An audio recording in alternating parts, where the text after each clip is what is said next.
ನಾನು ಇದನ್ನು ಧಾರವಾಡದಿಂದ ತರಿಸಿರೋದು. ಇದು ಎಗ್ ರೈಸ್ ಮಸಾಲ ಪೇಸ್ಟ್ ಅಂತ, ಬಟ್ ನಾವು ಎಗ್ ಯೂಸ್ ಮಾಡಲ್ಲ, ಹಾಗಾಗಿ ಇದನ್ನು ನಾನು ಮಸಾಲ ರೈಸ್ಗೆ ಆ್ಯಡ್ ಮಾಡ್ಕೊಳ್ತೀನಿ. ನೋಡಿ, ಒಳಗಡೆ ಈ ಥರ ಪೇಸ್ಟ್ ಇರುತ್ತೆ. ಮಸಾಲನ ಒಂದು 2 ಸ್ಪೂನ್ ಅಷ್ಟು ತಗೊಳ್ತಿದ್ದೇನೆ. ಇವಾಗ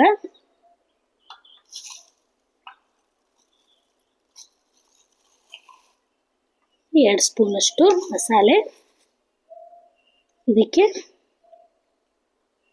ಒಂದು 4 ಸ್ಪೂನ್ ಅಷ್ಟು ನೀರನ್ನ ಹಾಕೊಳ್ಬೇಕು. ಇವಾಗ ಇದನ್ನ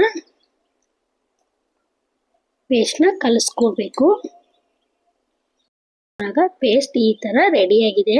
ಇದನ್ನ ಯಾವ ರೀತಿ ಬಳಸ್ಕೋಬೇಕು ಅಂತ ನೋಡೋಣ.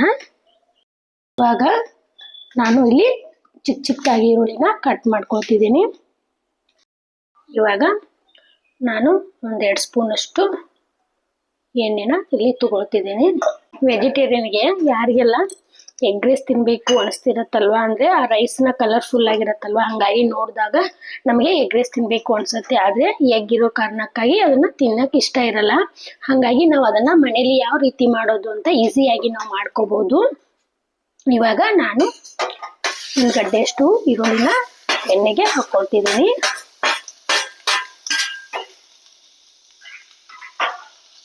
ಇವಾಗ ಸ್ವಲ್ಪ ಗೋಲ್ಡನ್ ಬ್ರೌನ್ ಆಗಬೇಕು. ಇವಾಗ ಈರುಳ್ಳಿ ಎಲ್ಲ ಗೋಲ್ಡನ್ ಬ್ರೌನ್ ಆಗಿದೆ. ಪೇಸ್ಟ್ ಮಾಡ್ಕೊಂಡಿರ್ತೀವಲ್ವ, ಅದನ್ನ ಇವಾಗ ಎಣ್ಣೆಗೆ ಹಾಕ್ಕೋಬೇಕು. ಇದರಲ್ಲಿ ಮಸಾಲೆಯಲ್ಲಿ ಶುಂಠಿ, ಬೆಳ್ಳುಳ್ಳಿ, ಆಮೇಲೆ ಎಲ್ಲ ರೀತಿಯ ಮಸಾಲೆಗಳಿರುತ್ತೆ, ಖಾರ ಎಲ್ಲ ಇರುತ್ತೆ. ಇವಾಗ ಮಸಾಲೆನೆಲ್ಲ ಫ್ರೈ ಮಾಡ್ಕೋಬೇಕು.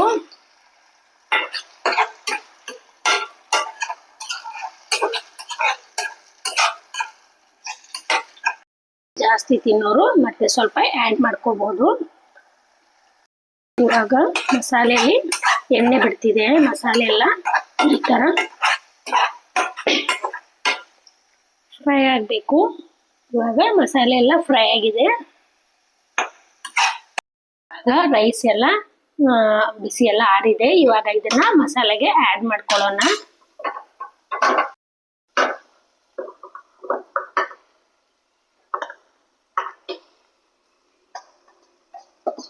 ನಾನು ನಾರ್ಮಲ್ ರೈಸ್ನೇ ತಗೊಂಡಿದ್ದೇನೆ ಇಲ್ಲಿ.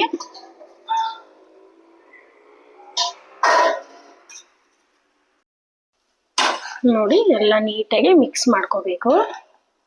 ಆಗ 1 ಸ್ಪೂನ್ ಅಷ್ಟು ಸೋಯಾ ಸಾಸ್ನ ಹಾಕ್ಕೊಳ್ಳೋಣ.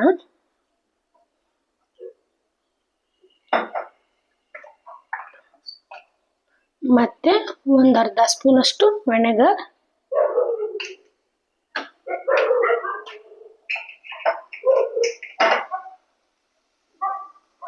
ಇವಾಗ ಎರಡನ್ನೂ ಸಹ ನಾವು ನೀಟಾಗಿ ಮಿಕ್ಸ್ ಮಾಡ್ಕೋಬೇಕು.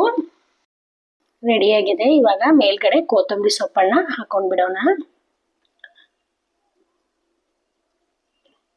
ಯಾರಿಗಾದ್ರೂ ಎಗ್ ಬೇಕು ಅಂದ್ರೆ ಮೇಲ್ಗಡೆ ನೀವು ಎಗ್ನು ಸಹ ಆ್ಯಡ್ ಮಾಡ್ಕೋಬಹುದು. ನಾವು ಎಗ್ ತಿನ್ನಲ್ಲ, ಹಾಗಾಗಿ ಓನ್ಲಿ ರೈಸ್ ಅಷ್ಟೇ ರೆಡಿ ಮಾಡ್ತಿರೋದು. ಇವಾಗ ನೋಡಿ, ಸೇಮ್ ಅಂಗಡಿಯಲ್ಲಿ ಮಾಡೋ ಥರನೇ ಇವಾಗ ಕಲರ್ಫುಲ್ ಆಗಿ ಬಂದಿದೆ. ಇದನ್ನ ಪ್ಲೇಟ್ಗೆ ಸರ್ವ್ ಮಾಡ್ಕೊಳ್ಳೋಣ. ಇವಾಗ ಸರ್ವ್ ಮಾಡ್ಕೊಳ್ಳೋಣ. ನೋಡಿ, ಎಷ್ಟು ಚೆನ್ನಾಗಿ ಬಂದಿದೆ.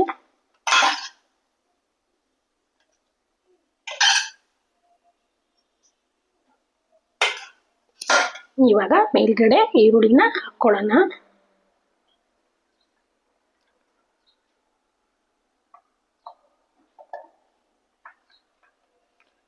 ಸ್ವಲ್ಪ ಲಿಂಬೆ ರಸನ ಹಿಂಡ್ಕೋಬೇಕು.